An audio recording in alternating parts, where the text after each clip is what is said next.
The Falmouth Road Race is a big deal in this town, and until recently, a history of its 43 years of existence hadn't been fully transcribed. That's where Paul Clerici steps in. The Massachusetts native and participant of past races recently came out with a well-researched account. The name of my book is A History of the Falmouth Road Race, running Cape Cod, and it is the history of this race. Every year, every person, every race.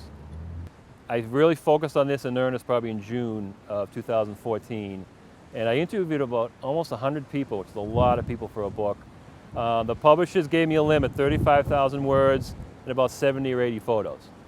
So then I decided if you just did a book about the race itself, that would be fine. Like if you just analyzed each race, or if I gave a page to each race, that would have been a book. But it's so much more than that. I interviewed elite athletes from Kenya, New Zealand, Hawaii, all over the country and the world, and they always had nice things to say about the town. I wanted to make sure they talked about the town itself, and they all, whether they were here 2 years ago or 20 years ago, they all had a nice memory or a story about the town itself. I've run it about 4 or 5 times. I've run it with my father, so I know the course really well, and there's just so many stories. You know, just over 40 years of any race, but this town has really grown with the race too. So I mean, what a great subject to have. It's always started Woods Hole, always finished in Falmouth Heights. The first 2 years it finished top of the hill where the Brothers 4 used to be, and then starting in the 3rd year it's finished down behind me, give or take a yard here and there. This is Grand Avenue, the finish of the Falmouth Road Race.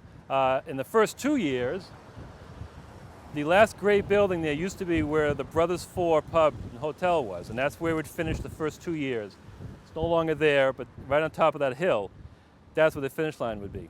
And then with so many runners came, the finish line now comes right down here and past the old casino by the sea that Captain Bill Sweeney owned.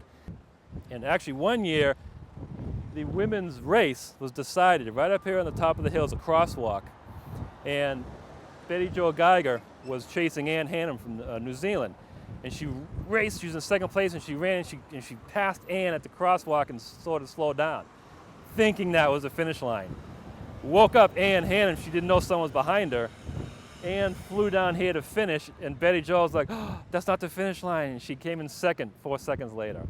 So there's a cross for all you people who are running it. It's not the crosswalk. It's down here. Falmouth had a few myths I had to get to the truth of. One was somebody said one of the runners swam part of the course. And I'm like, well, I know we're near the water, but I didn't get it. So Giles Threadgold from Boston College, apparently, and I got this from a few people, so it's reliable. He got up to Falmouth Inner Harbor. It was really hot, 2nd or 3rd year, well, mostly hot here anyway. And he was approaching the harbor, and what you do is when you face the inner harbor, you take a left and you go around it like a big U-turn. It was so hot, he kept going straight, went down the rocks, over the fence, jumped in the inner harbor, swam it straight, climbed up, went over the rocks, and then continued on. I was like, and then Courtney Bird was telling me part of the story too, and Rich Sherman. Courtney goes, "Why'd you do that?" "It was hot." Okay. That's a good reason. The book also talks a lot about the history of the race, including its founder and local legend, Tommy Leonard. So in 1973, on August 15th, on a Wednesday, in the middle of the day, which was Tommy's 40th birthday, about 100 people in the rain was right in front of Captain Kidd in Woods Hole, and they ran to the Brothers 4 in Falmouth Heights, which is about 7 miles, give or take, depending on the year. And that's how it began, and they all had fun. 98 people finished. And 40 years later, you got almost 13,000, and it's something he should be very proud of. There's a plaque outside the Captain Kidd, nice bronze plaque of his face, and the start line this was 2012, I think, they dedicated the Tommy Leonard start line. And behind me at the finish line is a Tommy Leonard bench. The Falmouth Road Race finish line garden that we're in has Tommy Leonard's name right on it. So he's part of the town, he's a part of the race.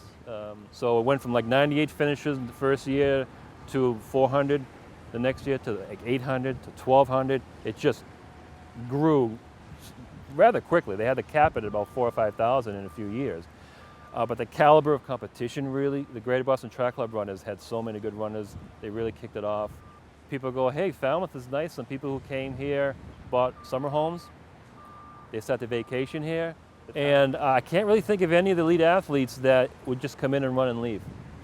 They would come in a few days ahead of time, stay with a host family. Catherine Dureba, who's won this 4 times, she's won Boston Marathon. She's from Kenya. She told me a great story with Regina Paul, her host family.